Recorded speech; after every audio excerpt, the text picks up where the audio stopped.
So I'm a research fellow at the Hoover Institution at Stanford. I was a member of the California Academic Content Standards Commission in the late 1990s and again in 2010 when it reviewed the Common Core. And I've served on the item writing and review panel for the California State Mathematics Standards test, and I've also been a board member of a highly successful, and a head of the board of directors of a highly successful charter school. I administered the school system in Iraq in 2003, and I was, as was said, Assistant Secretary of Education for Policy in the George W. Bush administration. So let me begin by saying something about early American education, and then I'm going to skip rapidly forward to the present time. So in the early 19th century, Alexis de Tocqueville was a French intellectual who came to the United States and studied the prison system here, but he got much more interested in all American institutions and aspects of American society.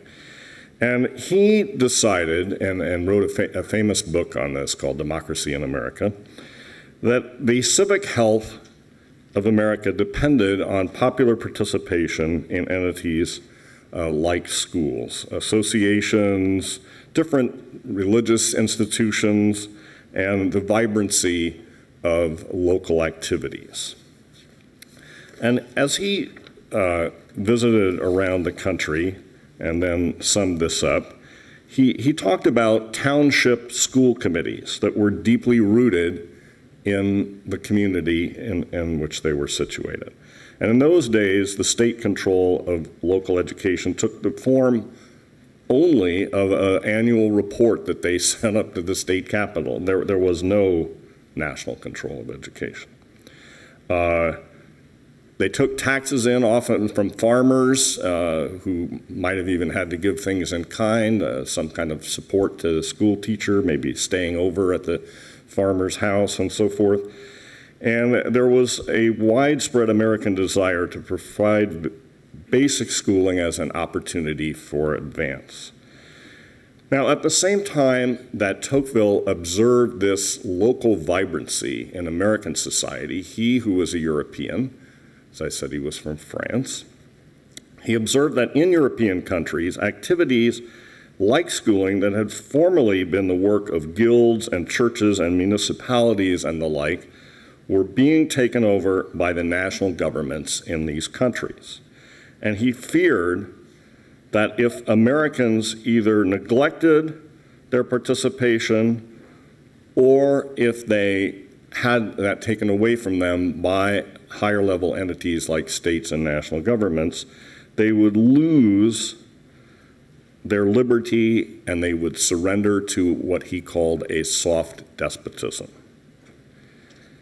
Now, in 19th century Europe, the national governments were already putting ideas and sentiments and attitudes into the young via nationalization of education. And so he said that in Europe, uniformity reigns. This theme of uniformity is one we're going to be addressing a lot this morning and this afternoon.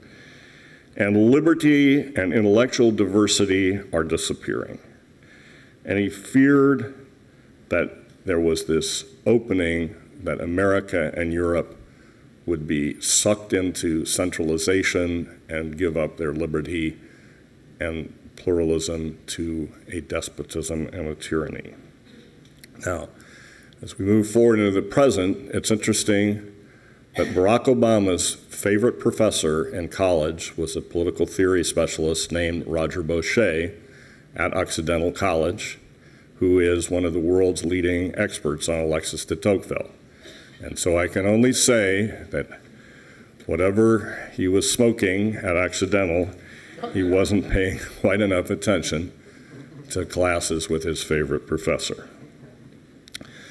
So now we have to zip forward because there's only a certain amount of time to talk about this. So we had this localized education, and in the progressive era, there was an effort to put wise elites, supposedly wise elites, in power, and to put managerialism to the fore, away from popular and local participation. And so progressives felt that power should go up a hierarchy, a ladder of power to the state and to the national level, and that wise people like them should tell the locals what to do.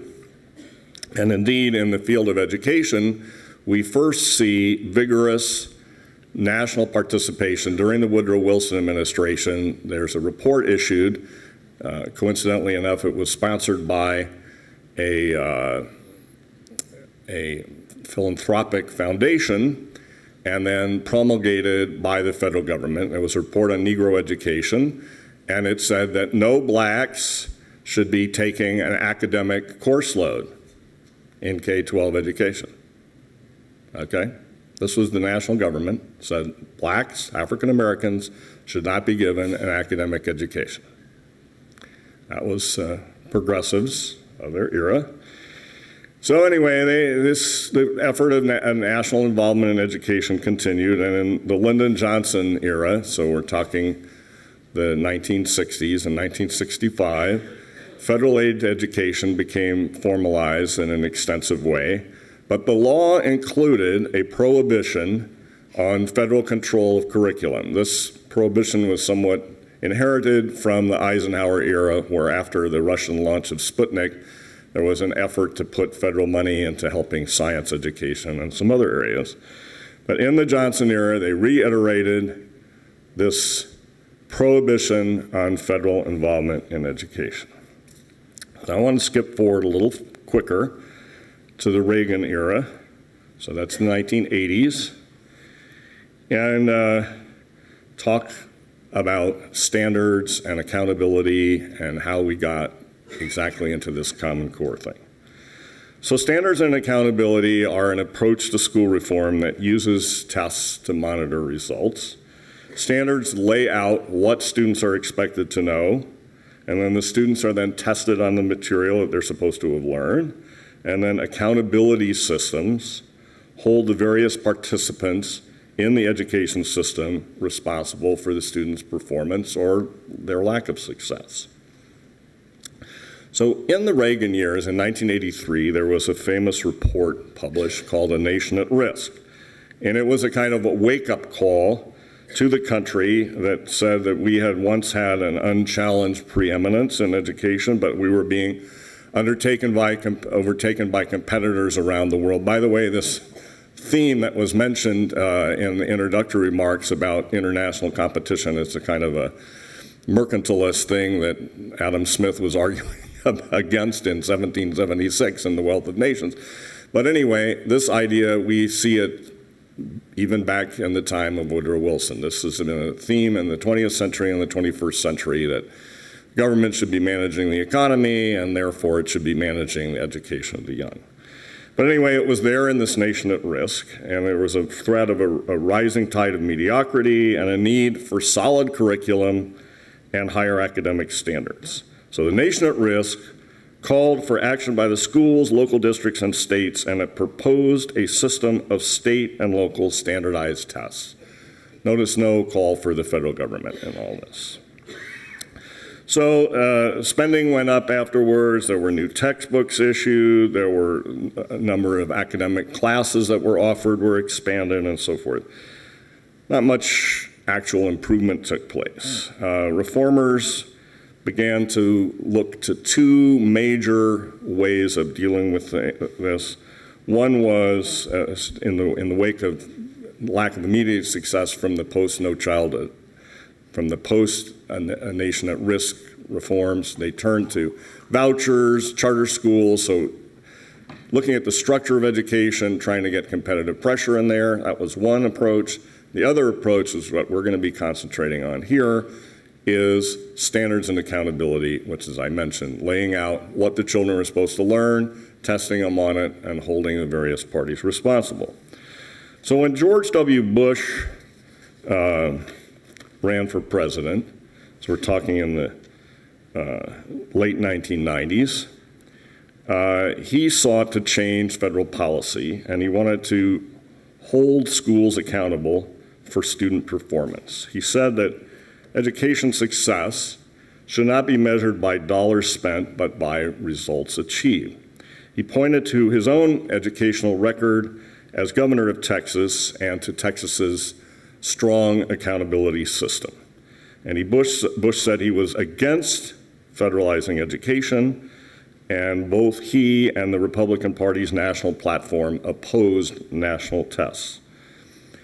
Now, they had a reauthorization of the Lyndon Johnson era federal aid to education law that dates back to 1965 during the Bush administration, and that's what's called the No Child Left Behind law. And it called, as a condition of receiving federal money, for states to test all students in reading and math every year from grades 3 through 8. And the states were expected to create their own curriculum content standards and tests. The states were all required to participate in the National Assessment of Education Progress, which is a test, a sample-based test. It doesn't test every student, it tests only a sample. And then the state results from this rough yardstick would be a way of comparing the states, and it would be a way of shaming some of the state officials where the states were not doing very well in education. So we had federal money coming in, going back to 1965, and this large amount of money. And the federal government, naturally enough, wants to see how the money's being spent. And that had been avoided for a long time, but by saying that the states need to set up academic content standards and do testing, the Bush administration was trying to address this, and so were the Democrats and Republicans in Congress. So as political scientist Patrick McGuinn says, George W. Bush wanted to make certain that the liberal educational establishment was held accountable for results in school programs that claimed to expand opportunities for disadvantaged students. So there were some modest improvements because of this. I wouldn't say they were great, but they were in the right direction. And the law did have its critics, and they, over time, were able to sway public opinion so that the phrase "No Child Left Behind" or NCLB or Nickelby became a curse and a highly negative connotation to it. And what were some of there were critics, some of them were defenders of teacher autonomy, some of them were proponents of progressive education, some of them were defenders of local control. And there were also, and this is important for our purposes, those who felt that No Child Left Behind did not go far enough, and they wanted a uniform, national, but not necessarily federal, system of standards and accountability. So, just to give you a sense of this, because this is an important component of who are the opponents of Common Core today, among the critics of No Child Left Behind were these defenders of teacher autonomy, and they wanted public schools to trust teachers' professional skills. If given the resources, the necessary resources, defenders of teacher autonomy said, teachers could and would do the job. The defenders of teacher autonomy did not approve of looking over teachers' shoulders via tests and accountability systems, and checking up in this fashion what they felt was an insult to teacher professionalism and would interfere with them doing their job. Now, these people are still around, and they are strongly present currently now in criticizing the Common Core. Now, there were also defenders, as I mentioned, of local control who thought No Child Left Behind was a federal overreach that inhibited school districts' potential. Ideally, each local school district would offer what was most wanted by those who lived in that locality. If the district did not, as economist Eugenia Toma puts it, voters would, quote, collectively vote out the school committee, or families would individually move to an alternative district, okay? So this group, this tendency, is strongly present again in the critics of Common Core, and certainly probably in this audience. Now, I want to again return to the people who didn't think No Child Left Behind went far enough. The proponents of national standards saw chaos in states' curriculum content standards, tests, and performance standards. They feared that individual state decision-making would lead inexorably to a race to the bottom. I'm sure you've heard race to the bottom and race to the top, and what the states would expect of the students. And they wanted uniformity and homogeneity. So they said that with national standards, it would be valuable to be able to compare a student in Portland, Maine to one in Portland, Oregon. They saw economies of scale in a national market for teaching materials, and they liked the idea of making it easier for school children to move seamlessly from state to state. Now, the Common Core standards began not when is sometimes said, but actually earlier, 2006. And they did not begin in deliberations of state legislatures, as you might think to hear the slogan state-led endlessly drummed into you. But they began in a series of private meetings of longtime national standards advocates, some of whose advocacy dated back to the administration of Bush 41, George H.W. Bush, and to the Bill Clinton presidencies. In 2007, the Council of Chief State School Officers and the National Governors Association Center for Best Practices joined the national standards effort. And so these were lobbying and advocacy arms of these governors and school chiefs, and they were vital to the strategy of the overall proponents of national standards. Because even though these efforts were already underway, they could now be called state-led because of these lobbying groups and advocacy groups being affiliated. Back in 1995, quite a bit farther back, during the reaction against the previous attempt at national standards, when the national history standards were voted down by the U.S. Senate 99-1, two governors who supported national standards ruled out federal creation of such standards in the future. Governor Roy Romer of Colorado advocated using a privately financed and operated group to create future national standards. Governor James Hunt of North Carolina called for getting the creation of national standards away from the federal government. So they proceeded to do this, and they used a vehicle of a group called Achieve. Achieve was a sort of a inside the Beltway mini think tank, and it was set up after the Charlottesville summit of President George H.W. Bush, and its specific charter actually said that it was not to endorse, develop, or financially support the development of national education standards. Big irony that Achieve that was set up to actually not do what it eventually did, which was preside over the creation of national standards. So Achieve and related people were involved in the writing of the standards. Now, when Barack Obama ran for president, he did not campaign for this, but he put in top people like Mike Smith and Arne Duncan, who had already said they were for national standards and had been participating a little bit. There had been a report on international comparisons where the United States looked way worse than Shanghai. They said this was the equivalent of Sputnik, and there was a crisis, and we needed to have national standards. So let me just say a little bit about the race to the bottom and the race to the top, and then I'll say a little bit about the national testing, and then I'll be done. So central to their rhetoric is this idea of a race to the bottom. And they say that they claim that state performance standards were already on a downward slide at the beginning of the Obama administration. And that without federal intervention, they would inexorably slide downward on a race to the bottom. And so the name that they gave to the administration's signature school reform effort, the race to the top, reflects this belief. That's why it has that name. So the idea is that to prevent states from following their supposed natural dynamic of sliding to the bottom, the federal government needs to step in and lead a race to the top.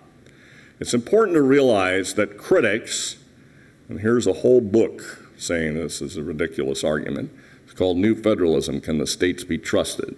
Edited by John Fairjohn and Barry Weingast. So the critics argue that, and this is not particularly about education, because the same argument comes up in environmental, workplace safety, clean air, clean water, and so forth. This goes back to it's a long time progressive argument. We have to have the federal government do this, otherwise it'll be a race to the bottom.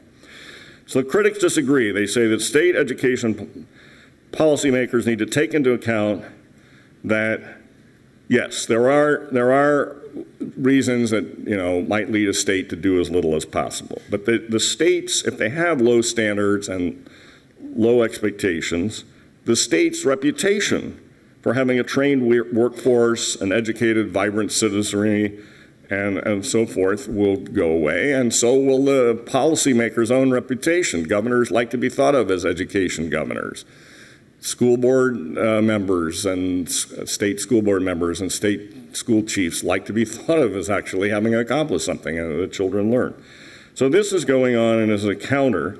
And in 2007, the Fordham Institute, which is a major proponent of national standards, did a study, and they did the study in order to show a race to the bottom, and they found there was no such race to the bottom, just as there is not in environmental stuff and workplace safety and so forth. Okay, let me turn as I conclude here to the issue of national tests. So the U.S. Department of Education in 2010 awarded money for the creation of national tests to state consortia, and they took key writers from the national standards themselves, from the Common Core themselves, to participate in writing the tests. Now, progressive educators were very interested in these tests because what is taught in the classroom is very, very strongly influenced by what is tested, as you could certainly see. And so these progressive educators wanted authentic assessment, performance-based assessment, and they wanted to use national tests to influence the curriculum. They envisioned project-based tests that used open-ended performance in which students develop solutions, write explanations, evaluate potential strategies. These are all phrases out of contemporary progressive education. And so they wanted this project-based testing, and so there would be complex problem solving and communication and so forth and so on. You all hear this. So Stanford professor Linda Darling Hammond, who's a major person in this whole progressive testing movement and progressive education and in teacher empowerment and so forth, she was the brains behind one of the consortia. And she said that we could get this. If we want it, it's especially important if you want to remake the American public education system to rethink testing. Okay, other countries do not use multiple choice questions. Instead, they use almost exclusively open-ended formats and performances and projects as part of the examination system. She said that her assessment consortia will move the needle in the direction of what she considers more thoughtful tests. So Common Core aligned textbooks and teaching professional development that we're seeing thus far in the last year or so seem to be fulfilling Linda Darling Hammond's vision of a nationwide turn to progressive education's inquiry-based learning. Now, critics, like those of us that are gathered here of national tests, maintain that what is tested is going to be what is taught, and that the combination of national tests, national standards, the race to the top grants, and the No Child Left Behind waivers that the national government is putting out put America on the road to a national curriculum. And we have serious concerns about that, and that's why we're gathered here today. Thank you.